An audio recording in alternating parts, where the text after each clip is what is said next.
everyone. My name is Chloe, and today I'm here to do my first half of September wrap up. So this one's going to be a little bit different because my reading has been a little all over the board, and also I did a trying to do Books and Lala's Buzzwordathon year-long reading challenge. I tried to do it in a month, and so some of these books are in a vlog that I will link down below because I set it up and did the first 6 months in one vlog, and then I'm doing the second 6 months in another. So I won't go too in depth about those books because you can see it there, but let's just get into the stats first. So in the first half of September, I read 15 books, and the average page length of those books was 290 pages.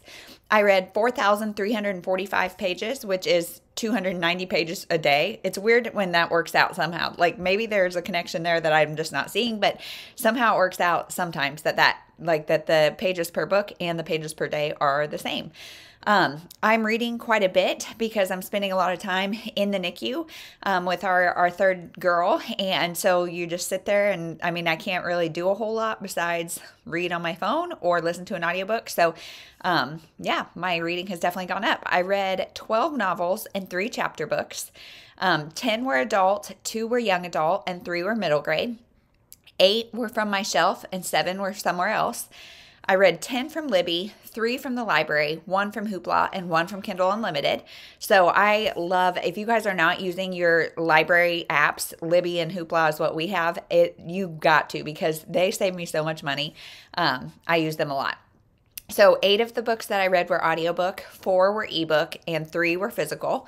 I read no new releases this month. I read only backlist. And then as far as genre goes, I read 4 nonfiction, 4 romance, 2 mystery thriller, 2 sci-fi fantasy, 1 contemporary, 1 magical realism, and 1 women's fiction.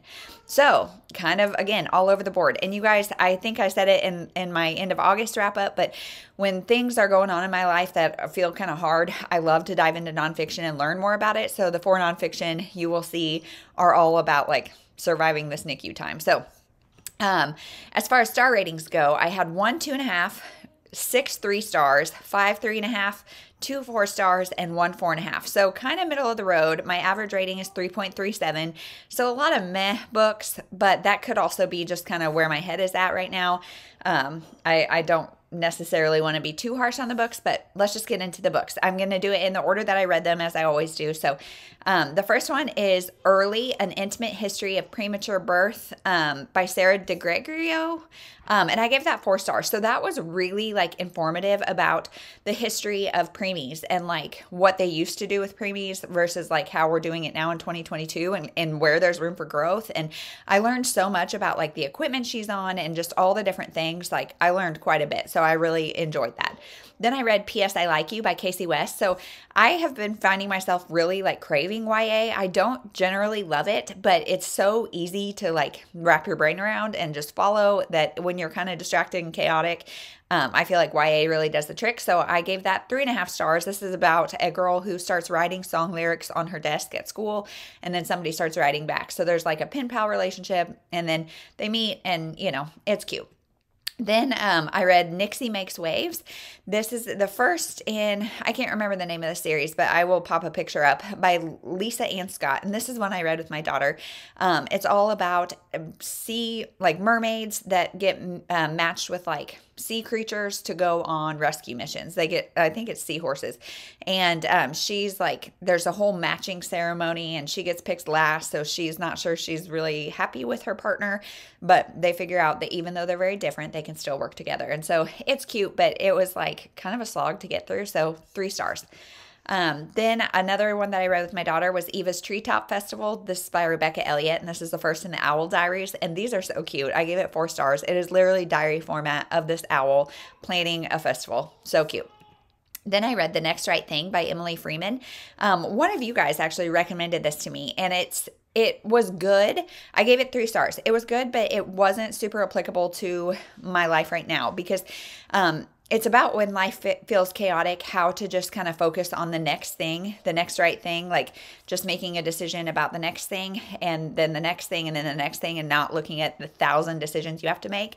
And I liked that, but right now I feel like a lot of decisions are out of my control. It's kind of how Edda's going to progress and just how we're all going to juggle things like it's in my control, but not as much like decisions like that I need to say yes or no to. So I found it okay. Just I think in a different time I would have liked it better. Then I read Half Baked, and this is by Alexis Stevenson. So this is my 4.5 star. I loved this. This is a memoir of a mom who has a preemie baby, and I thought it was the perfect mixture of like real hard heart stuff and humor, and like her story was not the same as ours, but I still found it super relatable, and I really liked it. So I gave that 4.5 stars. Then I read Mirror Magic by Linda Chapman. So this is Star Friends book 1.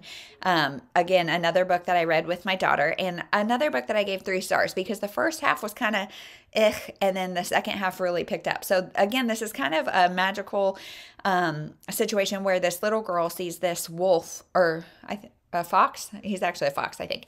Sees this fox with like indigo colored eyes, and she's really intrigued by him. And come to find out, he is a star creature, and there's a whole bunch of them, and they get matched to star friends. And she just happens to be a star friend. So she doesn't know it until she gets matched.